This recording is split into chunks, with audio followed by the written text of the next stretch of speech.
Hey there, and welcome. Go ahead and take a nice, deep, relaxing breath.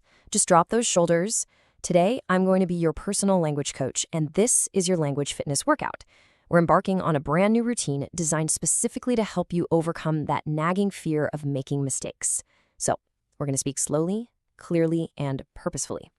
In this explainer, we're going to look at some truly fascinating insights into how your brain and your mouth actually work together to create fluency. If you ever feel stuck or frozen when speaking English, well, this session is exactly for you. All right, here's our workout plan for today's explainer. First up, the translation trap. Then, a quick warm-up with the naming game. After that, gymnastics for building your mouth muscle.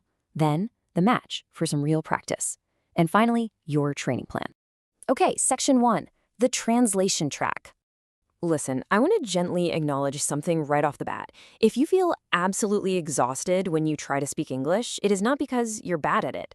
It's actually because of a hidden trap. Have you ever felt like you're, buffering, kind of like a really bad internet connection?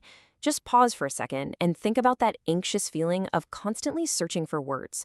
You have the perfect sentence in your head, but it just takes forever to load. You see the other person waiting for you to speak, and man, that silence can feel so heavy.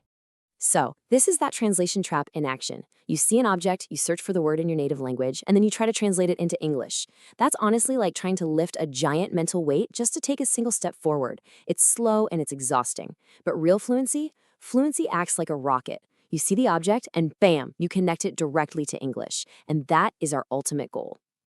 Basically, over the years, you've trained your brain to use your native language as a bridge. And guess what? We need to burn that bridge. I know, that sounds a little intense, but really, your brain just has a habit. And today, we're going to gently retrain that habit together so we can skip that whole translation station entirely. Moving on to section 2, our warm-up, the naming game. All right, go ahead and lace up your mental running shoes because it's time for the naming game. The rules here are beautifully simple, but speed is the absolute name of the game. Don't even worry about grammar or full sentences right now. The exact moment your eyes touch an object, just say the English word. We are literally forcing your brain to connect that visual image directly to the English label.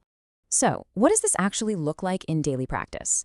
Well, if you're in the kitchen, just look around and say cup, spoon, plate.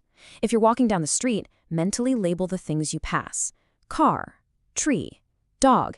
And hey, once you get comfortable with that, throw in a simple describing word. Blue car, tall building. Actually, do me a favor, look around whatever room you're sitting in right now. Find one object, name it in English, see how remarkably light and fast that feels. No heavy, exhausting translating, just instant labels. Now, as your coach, I really need you to internalize this motto for me. Perfection is the enemy of fluency. If you look at a lamp and you just say light, hey, that is a huge win. If you pause and freeze up trying to search for the absolute perfect dictionary word, you're just falling right back into that trap.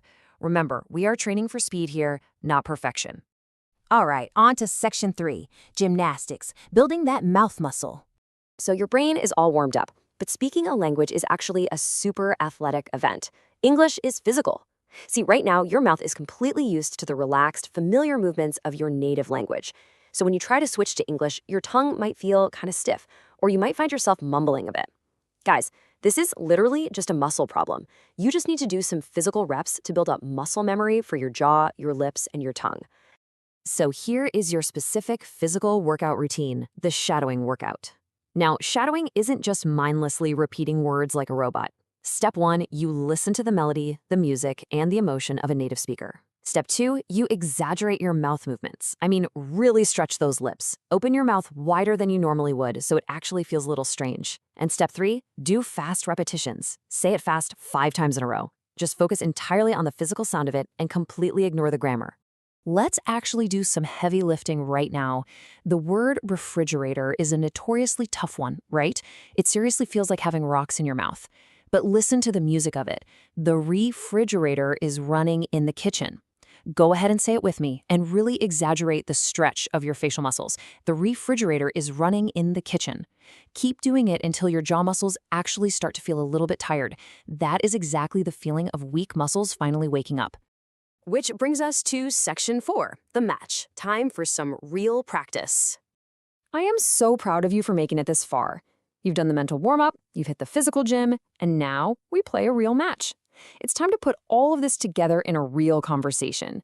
When you're about to speak, please don't try to write a complex, perfect novel in your head. Instead, just visualize your scenario and paint a picture using those direct English labels. Imagine you're at the supermarket. Don't translate a super complicated thought like, I have the intention to purchase poultry. Just see the image, see the shopping cart, see the apples, see the chicken. Combine your fast labels with your brand new mouth muscles. I will buy apples and chicken. It flows so much more naturally because you're totally bypassing all that over-analysis. But, what if you hit a wall? What if you clearly see the image in your head, but you completely forget the English word? Well, here's a vital agility trick for you. Let's say you forget the word chicken. Never ever stop the game to go search your mental dictionary. Just go around the wall. Use simple words you already know to describe that image. The bird, the meat, the farm animal.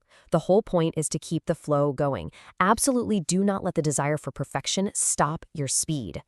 And finally, Section 5, your training plan. Okay, so you now have all the tools you need. And here is your brand new daily fluency routine.